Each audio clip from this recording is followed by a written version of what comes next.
好，欢迎回来，新闻大白话。紧接着来关注一下哦，现在是不是中国大陆集结了全球南方啊？那越来越多人已经看清楚，美国在这个全世界在搞霸权了，就连美国人自己本身都要看不下去了。你看到了，像是一些这个比较反华派的美国的这些政治人物哦，他们就在讲说啊，我们现在之所以可能快要第3次世界大战是因为中国在煽动。这一番话在这样的一个好像这个活动里面论坛活动里面，就让观众听不下去了。当场有观众站起来痛骂他，就说你这个蠢货，然后被人家架走。我们看看。Oh my God, our government listens to idiots like you? The United States is actually responsible for a 3-front world war? Ukraine, Israel, Taiwan, the 3 fronts of World War III. Every time they come, they offer a peaceful solution. Don't start World War III. I can't breathe. Oh, I'm not done talking about peace, man. 对，他讲出了一个大实话，结果被架走了。这就是现在的一个美国式的民主啊！你说这个民主人权的美国，但是却做这样子的事情，不是尊重人家的一个发言权吗？不是尊重人家的一个就是言论自由吗？没有哦。如果你是骂美国的话，不好意思，还是用架走处理的。哪怕他讲的是一个事实上，现在越来越多国家是这样的感受嘛。那再来，美国的国务院副发言人遇到了美国记者，这个很有名的马修里。他真的每次都是把他们给修理一番啊，马修理。那怎么修理呢？就是他在讲的是古巴这个中国大陆你在古巴那边有什么军事基地，对我们美国造成威胁。那他就是以类比的方式那对啊，那台湾就是离中国大陆这么近，那美国一直在这边搞军事，中国大陆不会有同样的感觉吗？结果国务院坑坑巴巴答不上来，我们来听听。Why is it not a legitimate concern for China to be concerned about what you guys are doing with Taiwan? Taiwan is, 100 miles off the coast of China, and Cuba is 96, 97 miles off the coast of Florida? Matt, we have never at any point any country is allowed to have any feelings that they would like to have. I'm not suggesting that your concerns are wrong about Cuba. I'm just wondering why the Chinese can't have the same concerns about your activity in Taiwan, which includes, as far as I can tell, a lot more than what this report entails about China. Matt, that's certainly not something that I would speak to from this podium. 就是问这个问题让他答不上来，这个不是我现在要回答的问题，那就是你答不上来，你没有办法合理化你们为什么会双重标准嘛，所以真的是不断的鬼打墙那再来我们看一下，现在一带一路真的是串联，一路从这个中国大陆这样子串联到了这个地中海这里那习近平搭乘专机现在离开哈萨克首都，那这个哈萨克我们看到他们的战机又再度升空了，这相关的画面其实当时快抵达的时候，他们的战机也是升空来迎接，都是用一个最高的规格来礼遇中国大陆那的确他们也感受到这个一带一路对于他们带来非常多的经济上的一个帮助，所以来访时跟这个离开时都用这样的一个这个战机来为专机护航。习近平跟这个土耳其的总统埃尔多安也见面了，那习近平提到了中土同为发展中的大国，全球南方成员也在追求各自国家发展的振兴，那中方也支持中国的企业加大对土耳其的投资那土方当然是张开双手欢迎希望你们多多来投资，也来这边土耳其旅游吧，然后共同来加强一带一路对于土方的这个战略对接的发展那同样，这个“一带一路”讲到了意大利他不是说我要退出“一带一路”，结果他们的首位部长倒是退出之后赶紧去访问中国大陆，不知道是不是后悔那据说这个梅洛尼7月底也是同样要去中国大陆。意大利的企业跟这个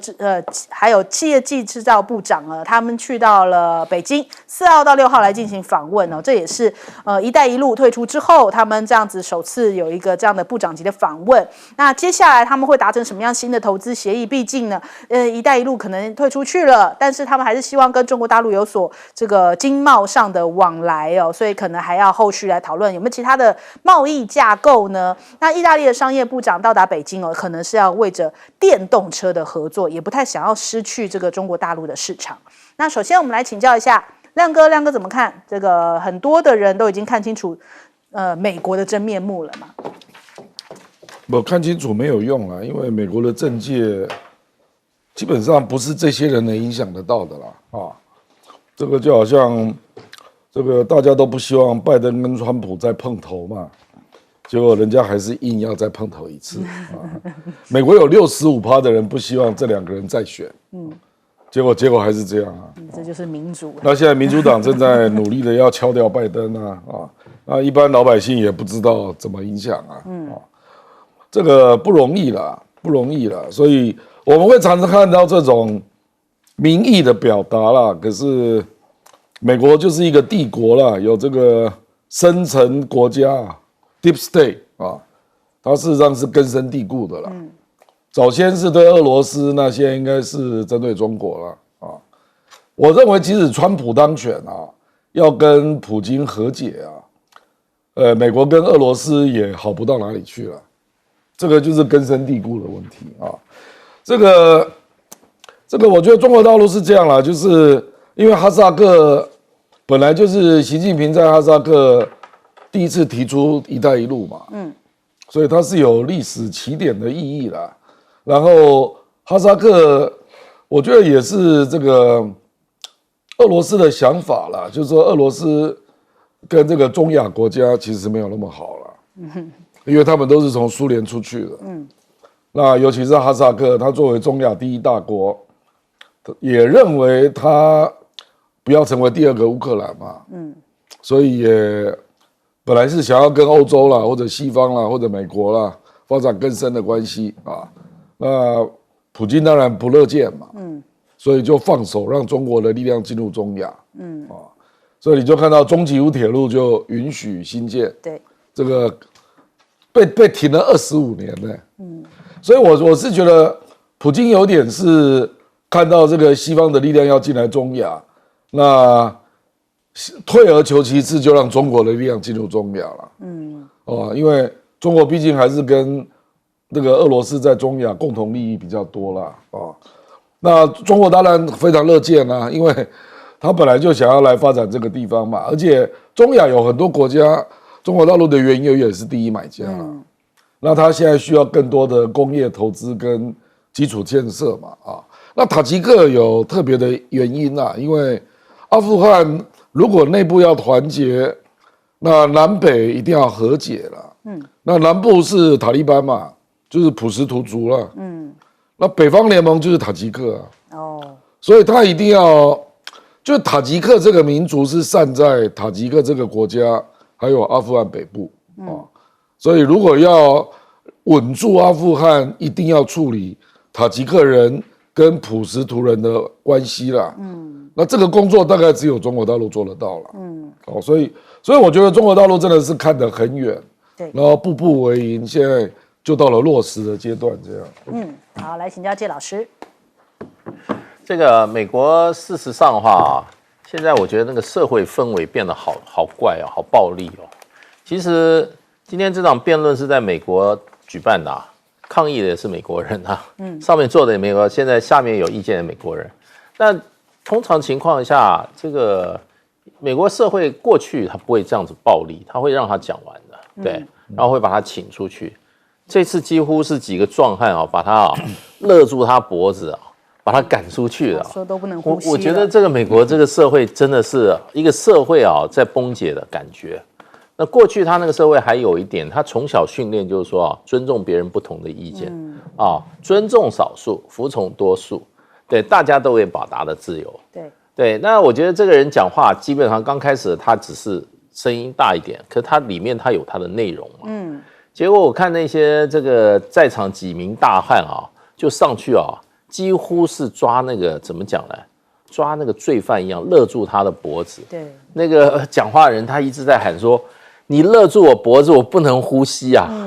我觉得好像要发生美国以前那个黑人的命，那黑人命案的一样。那个勒人家脖子还是警察？那这几位根本就不是警察，也不知道从哪里冒出来的。我觉得既然讨论会，就让大家都有机会发言嘛，对，那他也是问问题的时候手上拿到麦克风，你 Q&A 的阶段，对啊，那你就说你声音大一点，让你声音小一点，把你的意见表达完就好了，理性表达。结果产生这么难看的场面，这个国家我觉得真的是我认识的美国的，不是我认识的美国了。这个社会是如此没有容忍性。那你看这个事实上话，这个美国的这个国务院发言人，这个，我觉得素质也越来越差。对，人家是问一个有逻辑推论的问题，对，你觉得对不对？这个中国大陆到这个古巴设置军事基地，你觉得有顾虑？那为什么中国大陆对你为什么到这个台湾啊？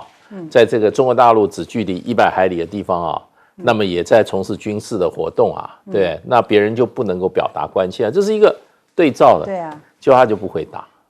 我觉得应该一个受过骑马训练的一个发言人，他应该有一个合理的答复了。然后他说这个不是我在这个位置，我在这个 podium， 我不回答这种问题。我觉得那你要发言人干嘛？对，你可以随时可以不回答，那些记者人家是有问题啊，你如果不回答，我觉得美国这个国家现在真的让我感觉到好像是退步蛮厉害的，社会的容忍度、官员的这个言论的尺度好像都在说。那其实就是说这个国家越来变成什么叫越来越的不自信。有自信的人一笑置之，他让他去发泄吧。那问题我就这个人不懂，我告开导他。有自信，那这都展现不自信。可是我有一个非常大的一个隐忧，就是一个不自信的美国事实上他在世界事务上他可能就不会扮演那么建设性，有时候他就是扮演一个不建设性甚至破坏性的角色。这是我们应该要比较担心的。对，来问一下赖老师。从川普一直到拜登这6、7年以来，这个美国政府政客跟他们的媒体一直在妖魔化中国大陆。那证明了时间走过这么长的一段时间，证明了他们妖魔化中国大陆的这样的一个方法，那么已经破产了。就是美国的这些媒体配合政客，然后一直在丑化中国大陆的时候，在美国的社会，在欧洲的社会彻底破产了。因为现在质疑美国政客、美国媒体、美国的这些政府的，其实就是美国人。他们一直在问说，你一直在说中国大陆要挑起战争，一直在说，可是我们看到的不是这样，我们看到是你美国一直在我们美国一直在挑起战争。对，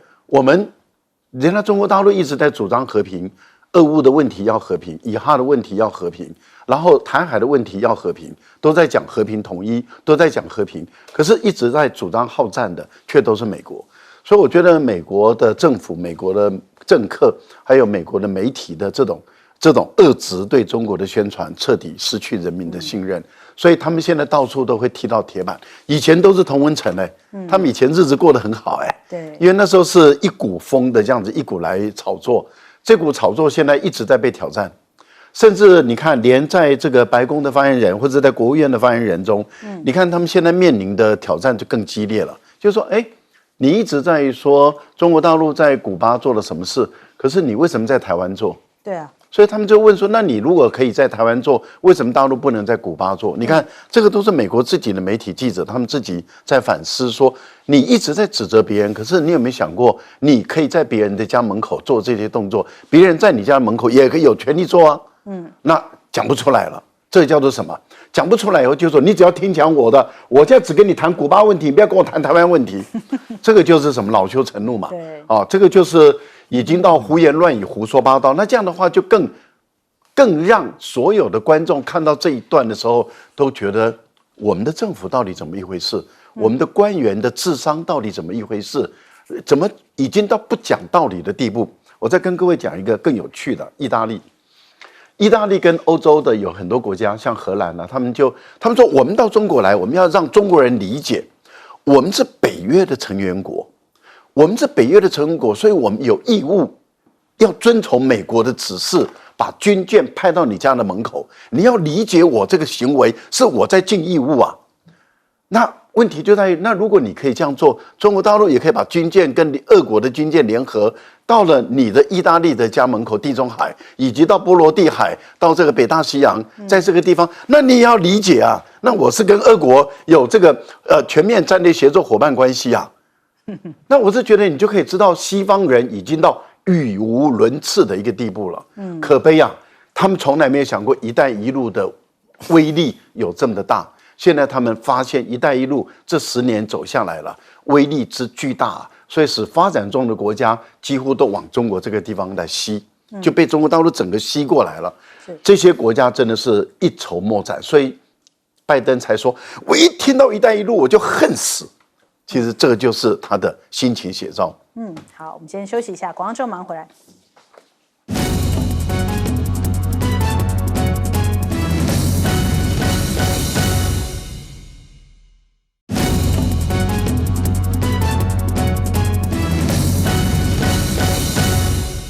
好，英国的选举正式的落幕了，现在结果出来啦，苏纳克拜拜了，他真的就是已经这个输到要脱裤子了嘛？那我们看到这个相关的标题哦，都是这样子在讲苏纳克哦。他说工党已经拿下了过半的席位，苏纳克承认败选，然后致电这个就是跟这个施凯尔祝贺啊。目前为止，工党已经拿下了410席，就是施凯尔所在的工党410席，保守党是116席，真的非常悬殊的差距哦。这个自由民主党则是拿下了70席，预计在这个英国时间7月5号，白金汉宫会正式任命施凯尔为新任的首相。换句话说，这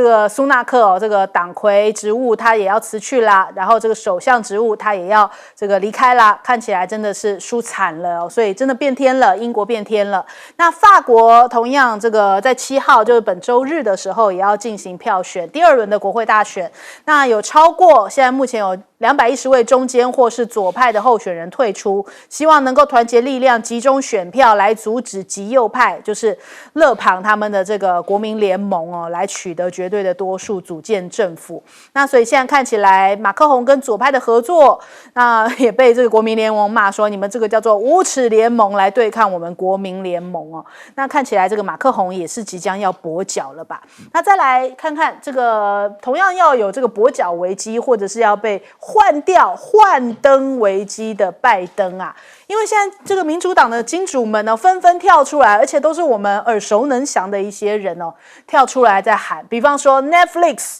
的这个创办人哈斯汀，他就要求这个拜登退选，他是直接这样子跳出来，身为一个大金主的身份 ，Netflix 全球性的一个企业，大家都有在订阅吧，所以他就讲说啊，为了要确保说美国的安全繁荣，希望有更具活力的民主党领袖出马来击败川普，所以他们看起来已经赢面很低了。再来，梦工厂的创办人同样也是跳出来，他也是拜登竞选团队的主席之一哦，他也是这个金主之一哦。他今年初曾跟拜登一起跑活动哦，至今没有对于这个辩论之后发言，但是他在2023年的时候啊，有曾经呼吁过拜登要拥抱自己的年龄，不要像滚石主唱啊，到了80多岁都还在巡演哦，所以他其实对于拜登的年龄是有意见的。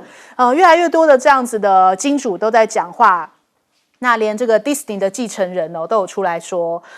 他说他现在要暂停向这个民主党捐款，直到拜登退选。哇，这几个非常知名的好莱坞级的大金主，通通都不投拜登了，就是要拜登换掉之后，我们再继续支持你民主党，这是非常大的危机啊！难道拜登已经变成了过街老鼠吗？有这样标题在下哦，甚至连很多的民主党议员哦都开始在劝退拜登。这民主党的内部高层说，拜登正在失去党内议员的支援，甚至有数十名民主党籍的国会议员正在考虑联名要拜登退选。那拜登则是表明哦，他就是有多家媒体讲说，他在3号的时候无预警加入了民主党全国委员会的竞选团队的视讯会议当中，他就乱入了，他就进去哦，就讲说，我不会退选，我会扭转舆论，我会选到底。看起来好像也是像外界讲的，急而希望这个拜登继续选下去哦。那这样的一个舆论一面倒，但是有一个人坚定的支持他，是谁呢？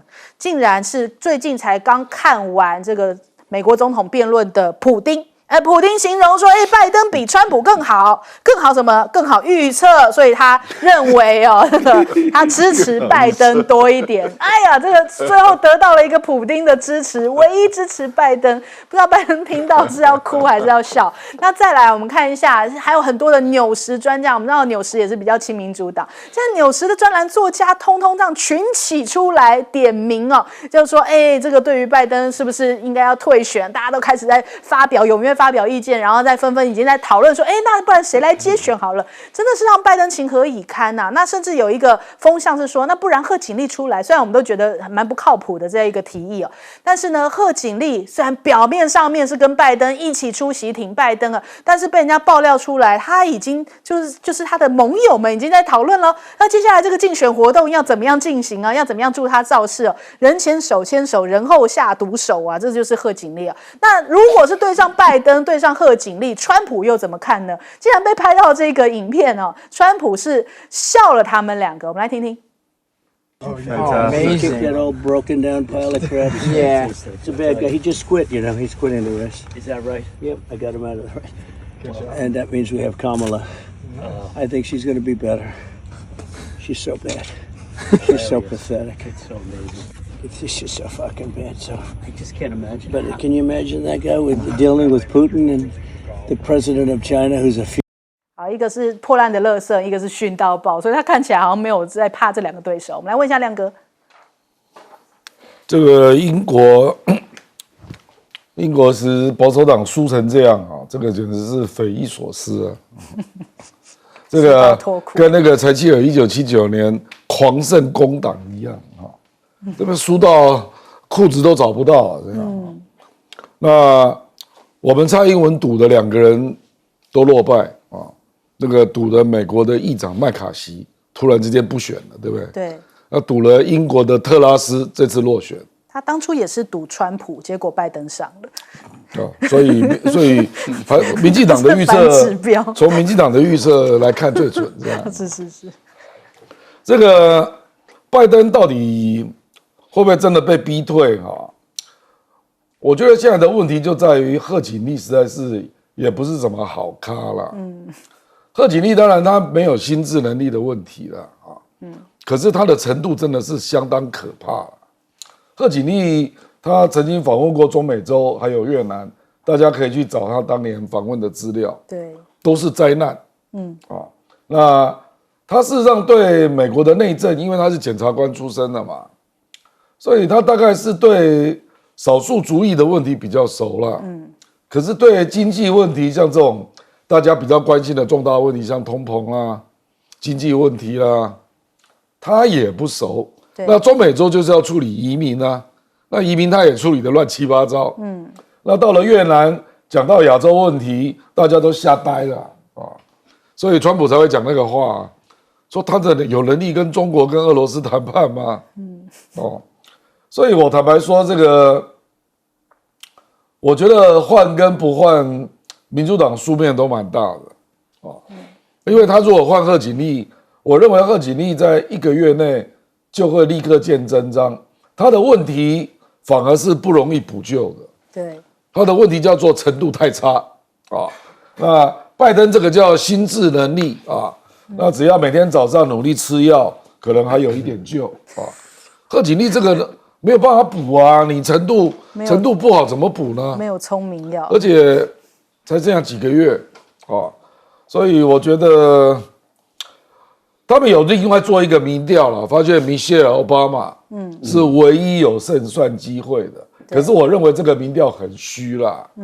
因为米歇尔·奥巴马现在都在做社会公益民调当然高那等你进厨房，在民主党各种派系倾轧之下，你还能维持这样的民调吗？我也是相当怀疑。好，来请教赖老师。我觉得在这段日子以来，追随美国的国家好像没有一个国家的政治领袖有好下场的你看在亚洲的这个韩国的尹锡悦，对这个民调支持度这么低，现在还要面临被弹劾，对然后他的政党输得那么的惨，然后岸田文雄看起来9月位置就不保了，目前他的民调支持度敬陪末座，石破茂看起来有可能要那个要击败这个安田文雄啊。那所以你看，在亚洲，那在欧洲里面啊，各位看一下像德国的情况啊，然后看一下这个英国这一次实在是败的实在太惨了啊。这个就是追随美国这段日子以来，没有一个国家的领袖有好下场。可是问题就在我们在问的一个问题，就是说我们组织政党、参与政党的活动、从事政党的工作，其实主要目的就是为了要掌握政权嘛，要赢得选举，夺取政权嘛。很少有一个国家说或是有一个国家的政党，就是说很少有一个政党说，我参与政党、从事政党的活动的目的不是为了要胜利。我是为了要失败，我想应该很少这样的国家会这样做，所以对民主党来讲，他们当然很焦虑，因为他们的目的就是为了要继续掌握政权，除非他们是变成台湾的国民党或者是民众党，因为本来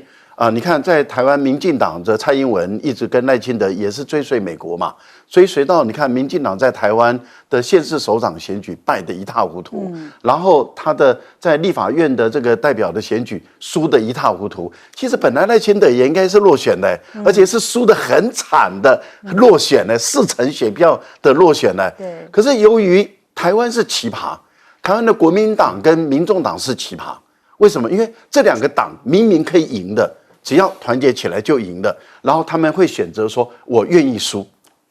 我组党的目的是为了输，我就是不让民众党赢，我也不让你国民党赢，我们两个联合起来一起赢，我们就是要宁可输，也就是要让赖清德上。这个党是很特别，可是美国的民主党他们不会这样想，他们一直在想，看起来拜登是赢不了了。那我从事政党的活动，我给钱，我的目的不是为了输啊，那该怎么办？换掉嘛，所以现在这么多的声音就是要把拜登换掉，就是因为他们只想赢。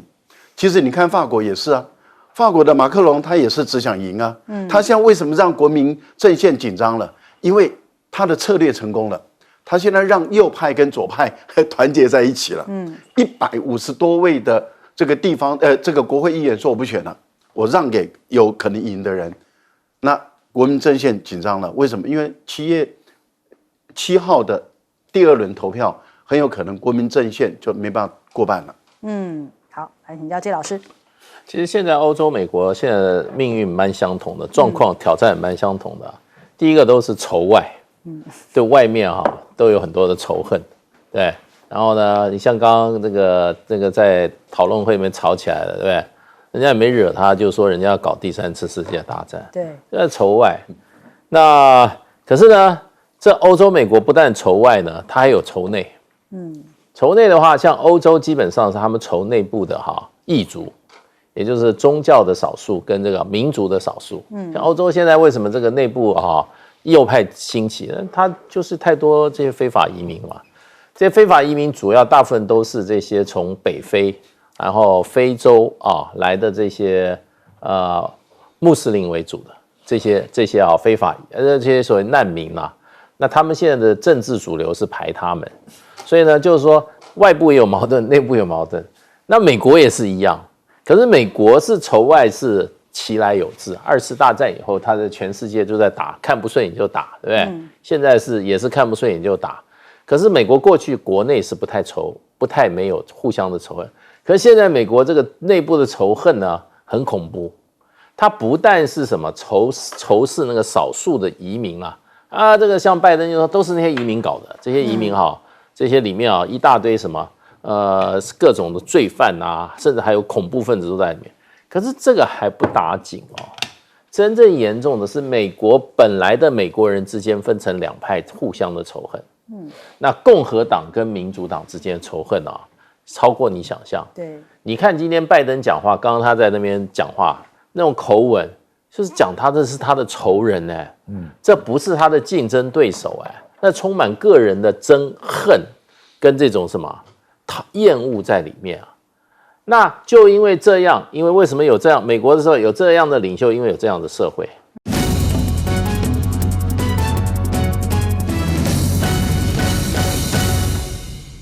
欢欢迎收看《新闻大白话》，我是主持人翟轩，马上欢迎一下这个阶段加入我们讨论来宾，耶鲁政治学博士郭正亮，大家平安。前大使谢文吉，大家好，各位朋友，大家好。国际事务专家赖岳谦。主持人好，观众朋友大家好。好，刚刚今天有一个最新的突发消息哦，基隆八斗子级的港福洋266号渔船，在日本时间的凌晨3点哦，在钓鱼台这个北方这个230里。他说是公海作业的时候啊，遭到日本海上保安厅拦下来，然后呢，2名这个台湾籍的船长跟这个轮机长哦，还有6名印尼籍的船员，以及港福洋266号呢，通通都被押回日本哦。在早上的6点50分，海巡署接获船长的友人打了118来报案。那这个事情呢，这个到底是怎么样算呢？我们又越界吗？他这个我们看到已经相关的一些媒体都讲说啊，这是我们的不对啦，我们又越界捕鱼去了。可是如果说真的也算是这个钓鱼台的水域之内，为什么我们现在好像最近看到很多的媒体哦，我觉得已经不只是绿化了，就是这些绿媒甚至已经日本化了。我们还要配合着日本写自己是尖阁诸岛，钓鱼台好像已经变成日本了，我们已经双手奉上了。那讲到这个东西，都是我们的错，是我们越界，又开始了这样的论调。所以至今总统府啊、国防部啊、国安单位也都没有吭声哦，是不是很怕日本大哥哥生气啊？而且呢，在澎湖的这个渔船事件、被押船事件的时候，苏小慧不是第一时间跳出来痛骂吗？不是说这个国民党要出来讲讲话啊，怎么遇到什么中国大陆就跪下去呢？那结果看看这个苏小慧是不是一个不跪的人呢？他怎么讲？他之前7月2号是讲说，中国现在不止亲门踏户，甚至当街掳人呐。那到了7月5号，这个日本发生这样的一个事情的时候，他就说呢。他说这个福洋渔船因为在暂定的执法线外的海域遭到日本扣留，所以呢，现在就委请渔业署既有管道跟日方联系，那后续处理一些相关的事宜而且还提到说因为距离台湾是250里所以这个救援上面有实务上的困难，就太远了，我们也没有办法。然后再来这个潜台词就是日本的大哥哥嘛，所以我们后续就好好再问问看哥哥怎么说。那态度是不是变得好温和这个遇到中国大陆的时候当街掳人这个叫嚣；遇到日本的时候一切都好说，哥哥说了算。那庄瑞雄那时候不是也是讲很呛吗？他说中国不止在金门，他也在日本，他在南海挑起周边的紧张我们呼吁中国要做节制讲话都不用带大陆的，都是喊中国中国这样喊，跟着赖清德这样喊。这一回遇到了日本呢，把我们的船带走了，不吭声了。我们刚刚去看庄瑞雄的这个脸书好像去出席了一个什么活动吧，就完全没有关注这件事情。所以赖清德，你既然提了这个两国论对中国大陆是高调的，可是却对日本是十分低调。难道我们现在又是日本殖民地了吗？我们又回到日据时期了吗？日本对我们怎么样，我们都不敢得罪，是不是？日本大哥哥好大好可怕。那再来，我们台湾的渔民现在出海都很惶惶不安嘛。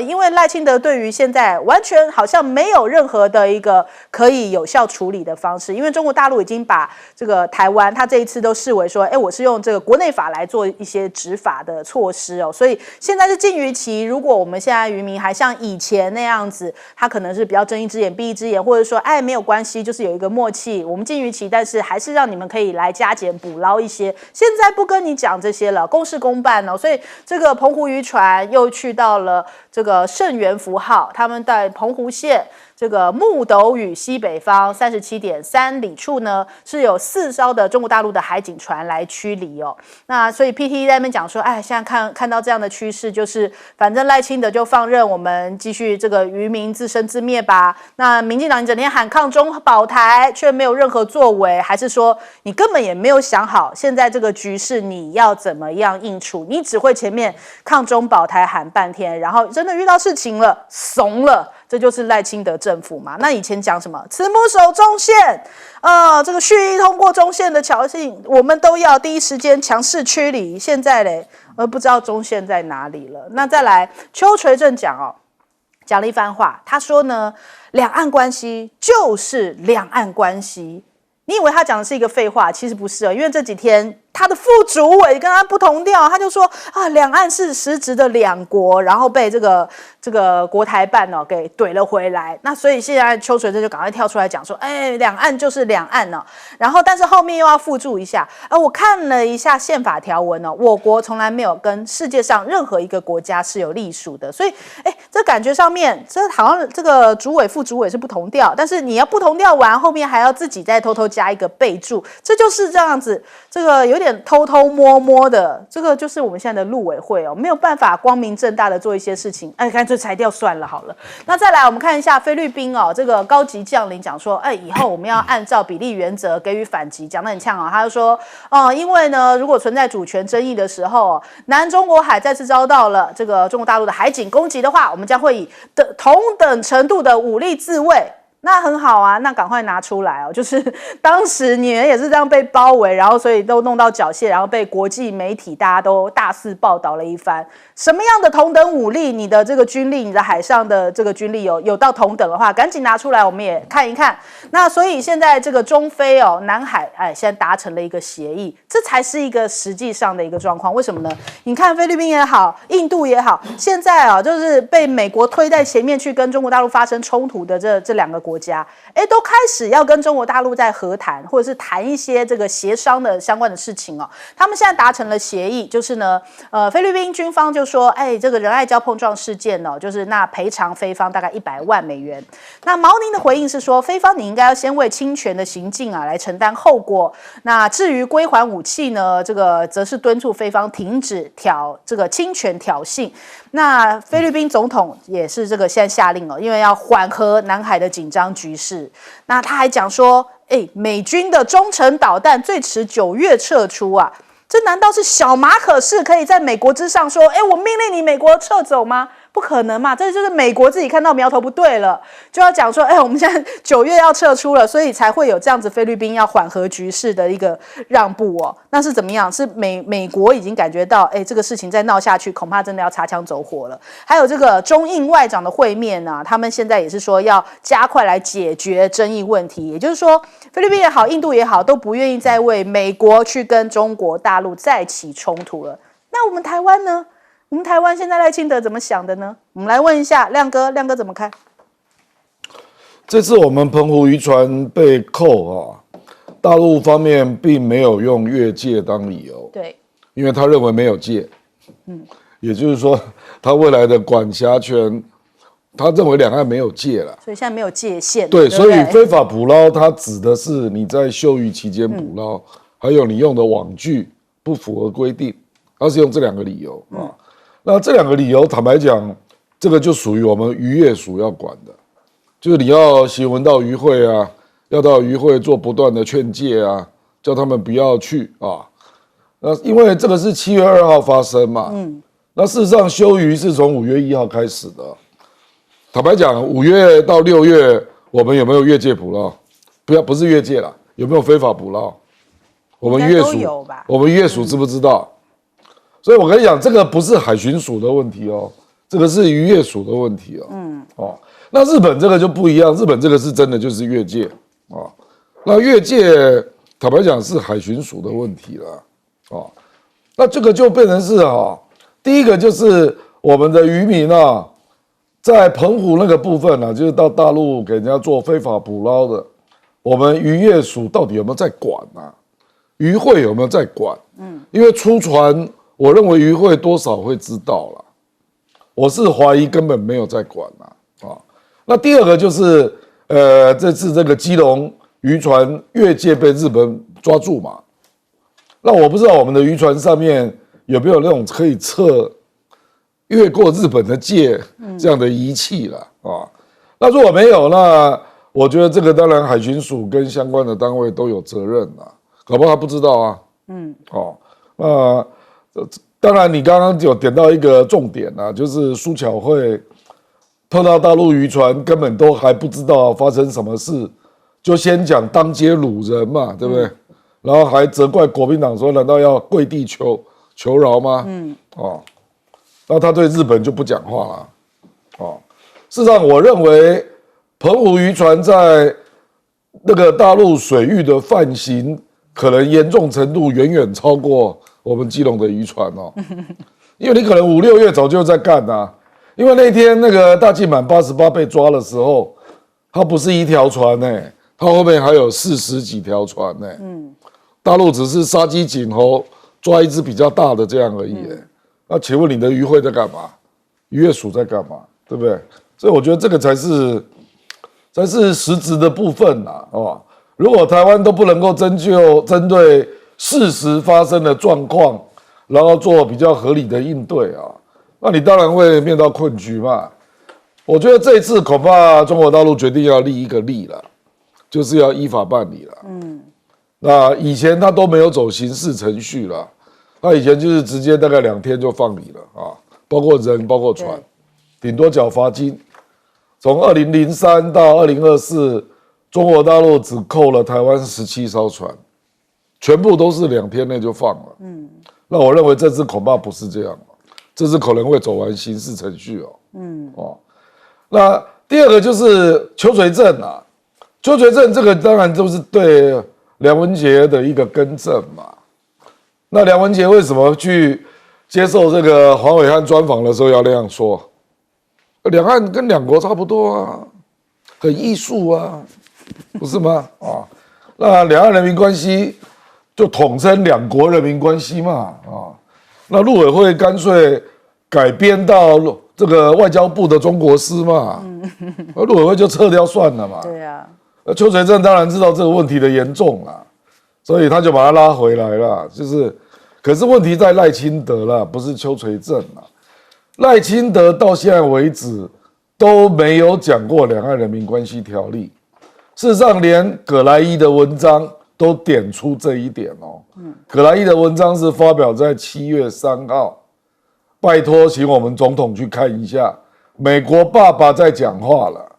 他说赖清德到现在还不承认两岸人民关系条例。好，我们来问一下介老师。其实我觉得我们这个基隆的渔船啊，被日本保安厅啊一下就怎么样，就抓回日本去了。这扣船是很严重的事啊。对，那我们的这个基隆渔船的很多这些渔民啊，他常常在那边捕鱼。他说以前都没有事啊，为什么现在有事呢？对，那这是有问题的，因为你要知道这个你这个所以沿岸国对于它的水域它的权利有的时候是他主张的是200海里的所谓的专属经济水域嘛，那是他有这个所谓的渔权嘛，别人就没有。可是呢，问题就变成就是说，他的专属经济水域日本是公布了，可是呢，我们这边也没有公布，大陆也没有公布，所以你。基本上我没有公布，我们也没有完全承认它的水域因为这个水域有很多是重叠的部分因为你靠得那么近然后画领海的时候，那个有领海的基线，你领海基线怎么画？日本的这个冲之鸟一个太平洋里面一个就2张桌子一样的那个高潮时候就不见的那个东西，他也说这是一个岛冲之鸟岛。为什么他要说是岛？他说岛我就可以化作领海基线也要从这个点开始呢，跟其他几个地方连在一起，从这个岛就往外面延伸200海里，就是日本的专属经济水域。你说这个合理吗？对不对？这个全世界都认为不合理以前马英九的时候就说这个简直是滑天下之大稽。对，你去把它你将来到海里填出一块地，你说这就可以画专属就可以画这个当做领海划设的基点。这是很不合理的所以要先把这块我们的渔船为什么一个问题，我们的基隆的渔民他说以往都没有事，现在为什么会有事？对，这块水域是不是有争议的？还有一些我们就历史性，我们在这个水域里面我们捕鱼的权利，对不对？那以前北捕都没事，为什么现在有事这个民进党政府要把我们搞清楚对，他讲一句话说。护渔范围外的事情我就不管了，你们自己节省，你们自己自生自灭嘛，有这种事吗？你去看看，你不但美国的这个美国的这个所谓的这个 Coast Guard 海岸防卫部队，他常常为了主张呢，他实行跑到太平洋这边他都在执行的，对不对？所以我觉得基本上从民进党绿色的媒体到这个绿色的政府，基本上就是只要日本人做的，他就根本就不敢吭气啊，对，也不去查证，也不去调查，也不去把这个事情搞清楚，就说这个我们侵入他水域，然后要服从人家。我告诉你，现在是把你抓过去哦，到时候扣船扣人，还要负刑事责任。你民进党政府能够装作没事吗？你第一个负责任态度，你要把这个事情查清楚，给国人一个交代。现在我们很多基隆渔民大家已经恐慌了，对不对？所以我觉得这个政府逢日必跪，逢日必舔，真的很可耻。好，来文莱老师，两岸是同属于一个中国嘛，所以两岸的经济海域是两岸的渔民都可以捕捞的。在这个经济海域里面从事经济的劳动的行为都是可以被允许的，但问题就在于，刚刚郑亮有说了，5月份大陆已经宣布经济海域是休渔期，对，那这个最主要是为了要让海洋生态能够健康的发展，也就是说应该让它休养生息，我们才能够取之不尽，用之不竭，不会竭泽而渔嘛，这样的一个情形。那问题就在于你渔业署到事情发生之后，现在才通告我们的各渔会说现在大陆是休渔期。那5月份早就公布了，你为什么不通知台湾的各渔会说现在是休渔期？那你不要在这个海域捕鱼了，就让它能够休养生息，转到别的渔场去捕鱼嘛。那你现在等到被扣押了，然后很有可能会被起诉了。然后这个时候你才来通告，这有没有怠政的嫌疑？很明显就怠政嘛。怠政就是怠夫懒惰执政嘛。对。那现在的另外一个情况就是在日本的钓鱼，在我们中国的钓鱼岛，台湾的宜兰县的钓鱼岛这个海域里面，日本的渔船是不能够在里面捕鱼的。那也就是中国大陆的海警船是在那个地方执法。日本的渔船如果进去，要不就被驱离，要不就是被扣押。我们前段时间还看到大陆的海警船要扣押日本的这个渔船的时候日本的海上保安厅的船就挡在那边，然后就想方设法的，那么让他们的船能够逃走了。那换言之，也就是说，日本的渔船不能够在这个钓鱼岛的海域捕鱼，而过去我们台湾的渔船是可以在这个地方捕鱼的。现在的情况是，日本的渔船继续被中国大陆驱离赶走这个海域，而日本却来抓台湾的渔船。对啊。而你民进党当局却碰到日本人的时候，然后你苏巧慧等你所有的人却嘴巴都闭得紧紧的了。这个就让台湾的渔民、台湾的渔会、台湾的一般的民众、台湾的年轻人完全看不下去了。也就是说，你这个民进党，你怎么碰到日本人的时候，你就上权入国，你就整个膝盖跪下去，然后呢，我们的渔民明明的受到日本人欺负的时候，你一句话不敢说，而日本的渔民却不敢在这个海域捕鱼。而我们的渔民竟然不是竟然是被日本人赶走，被日本人抓走。这个简直是已经是岂有此理了。不过我最后提醒菲律宾你说要同等比例原则来对付中国的海警。你试看看，你去看一下中印边界的冲突，双方是用冷兵器打的，印度人被打死20几个人，也就是说你菲律宾你打得赢吗？你能打吗？自己算算自己有几两重吧。好，我们先休息一下，广告之后马上回来。